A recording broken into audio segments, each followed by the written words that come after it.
All right, so have you ever noticed that?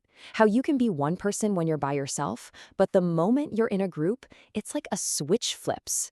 Well, today, we're going to dive into the fascinating psychology behind why we act the way we do when we're together. I mean, it's something we've all seen, right? The super quiet person at their desk who suddenly becomes the life of the party with their friends, or the really decisive solo worker who turns into a total team player in a meeting. So, what's actually happening there? That is the huge question we're going to unpack. And this visual, it just nails it, doesn't it? On one side, you've got someone flying solo, totally in the zone, focused on their own thing.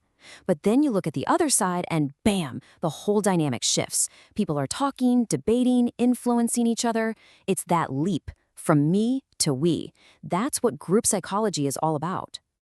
All right, so this brings up a really basic question. What actually makes a group a group? It seems super simple, but the answer is way more interesting than you'd think. It's not just a random crowd of people. So let's get into it. Okay, so here's the deal. It really boils down to three key things. First, you've got to have interaction. Second, there's a shared goal, something that's pulling everyone in the same direction. And third, and this one's huge, you need that feeling of belonging. If you're missing even one of those, well, you don't really have a group on your hands. So, let's make this super clear. Just think about people waiting at a bus stop versus a project team at work. The bus stop crowd? Yeah, they're all in the same place, but they have zero interaction, right? Everyone's got their own destination, their own goal. But that project team? Oh, yeah, they're talking constantly, working together, all pushing towards that one shared project. See the difference? That's a crowd versus a group. Okay, so we've nailed down what a group is. Well, the next logical question is why? Why do we even form them in the first place? Well, it turns out our need to belong is one of the most basic, fundamental parts of what makes us human. So yeah, what exactly drives us to team up with other people? It's not just about, being social for fun. It's way deeper than that. This is a survival instinct that is practically hardwired into our DNA. We are literally built to connect. Just think about the groups in your own life for a second. What do you get out of them? Well, for one, there's security, safety in numbers. Then there's social support, having people who've got your back when things get rough. Groups also help us achieve huge goals that we could never, ever tackle on our own. And maybe the biggest one of all, they give us a sense of identity. They help us figure out who we are. All right, so we've covered the why. Now let's get into the how. How do groups actually work? Because here's the cool part. The second a group comes together, it starts building this invisible structure, its own set of unwritten rules. It's really fascinating stuff. Seriously, think about any group you're in. Your family, your friends, your team at work, they all have their own unspoken rules and expectations, right? You just know them. Well, those are the invisible forces that guide how we act and really make the group tick. So, where does this structure come from? Well, it usually happens in a few steps. First up, you get norms. These are the unwritten rules, the shared understanding of how to behave.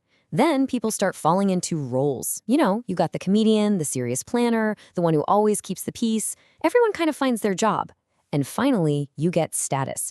A sort of natural pecking order emerges based on respect and influence in the group.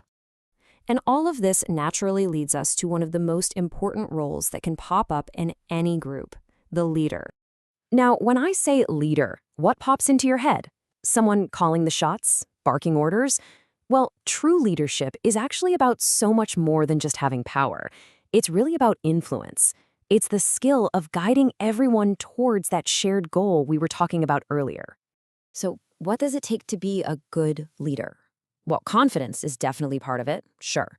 But it's also about being an amazing communicator, and that means listening just as much as you talk. It's about feeling a real sense of responsibility for the whole team. And maybe above all, it's about having the empathy to actually connect with people. But here's the thing, not all leaders lead the same way.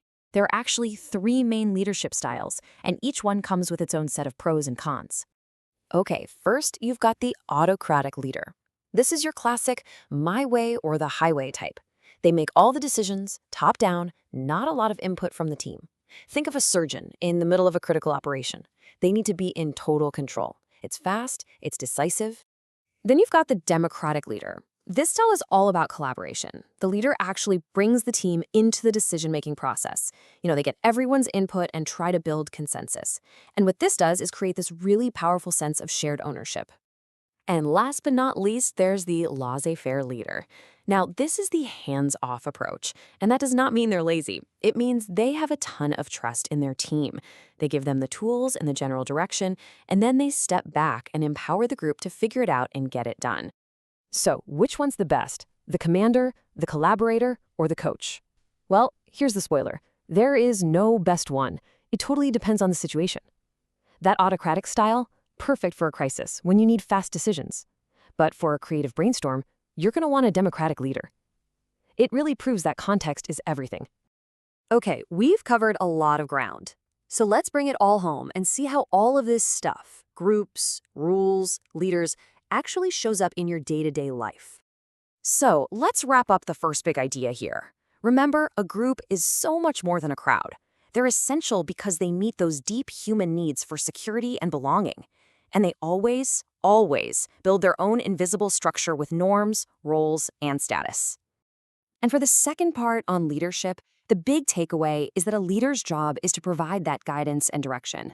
We've seen there are different ways to do it: autocratic, democratic, laissez-faire.